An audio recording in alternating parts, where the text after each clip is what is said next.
Right, the RMT, that's the National Union of Rail, Maritime and Transport Workers, has rejected yet another pay offer from Network Rail and train operators, while the TSSA union will put them to a vote of its members. The proposal included a 9% minimum pay increase over 2 years, but RMT boss Mick Lynch called it dreadful. The union said the rejection came following a consultation with its 40,000 rail members. So, should the RMT have accepted the offer? And is it right that this industrial dispute will now continue on? Joining me is Nigel Nelson, political editor of the Sunday Mirror and Sunday People, and Harry Mount, editor of the Oldie magazine. Thank you very much indeed. I'll start with you, Harry, from the Oldie magazine. It seems to me that Mick Lynch is playing out his socialist fantasy. Why is he not putting this offer to members of the union like the TSSA did?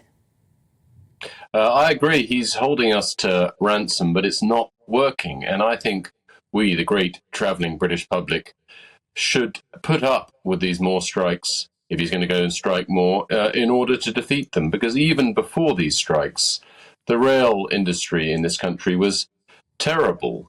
If we give them the money and let them go back to their previous working practices, we'll continue with that terrible level of rail service. And we've shown that we can put up with it with terrible inconvenience. I suppose take a train today on a non-strike day. It had the worst 3 words in the English language bus replacement service. So I had to get a lift from someone all the way to Wales from London, a 4.5-hour train journey.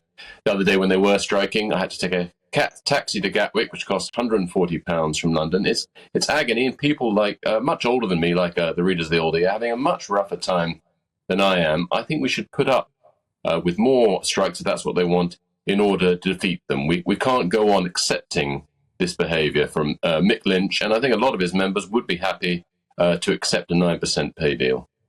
Well, Nigel, do you agree? It seems utterly unfair for Mick Lynch not to put this offer to his members. He says, yes, there's been a consultation, etc., etc. But I was debating Alex Gordon, who's the Deputy General Secretary, I think, of the RMT, not too long ago. And it's very clear that they are using this as a tool for a wider political agenda, is it not? No, I don't think there's a wider political agenda here. What Mick Lynch is fighting for is decent pay and conditions for his members. So that's he's kept well away from the politics of it. He doesn't talk about politics. Well, hang on, he does, Nigel. Nigel, sorry to interrupt you there, Nigel, but he does talk about politics. He was on Politics Joe saying that it's time the government stood back, had an election. So he does get involved in politics. Alex Gordon himself has admitted he's a massive Marxist and wants some kind of socialist revolution. I mean, come off it. Well, Mick Lynch is old Labour rather than a Marxist or a communist.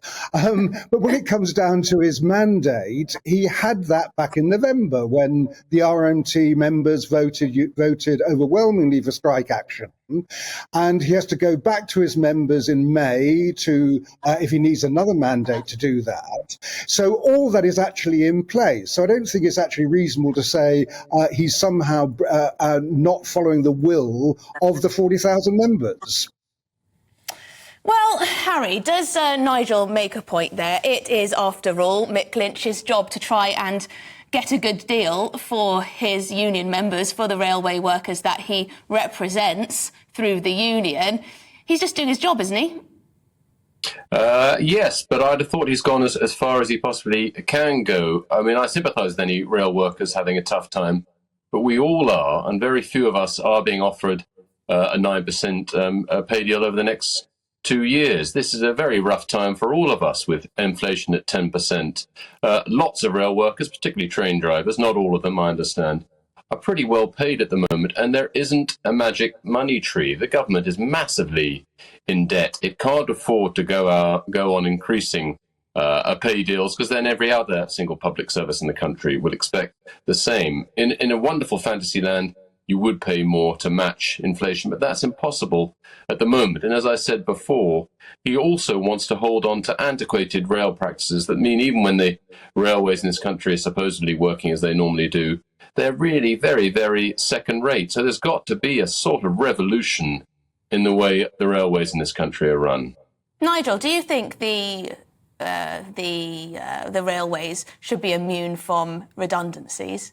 That's essentially what Mick Lynch is asking for. Well, no, I mean, he's quite prepared to talk about reform. And just to take a point from not Harry, really, because he doesn't want any redundancies ever. Sorry, I was just picking up on Harry's point. These are not train drivers. Only 4% of RMT are actually train drivers. They belong to a different union, which is ASLEF.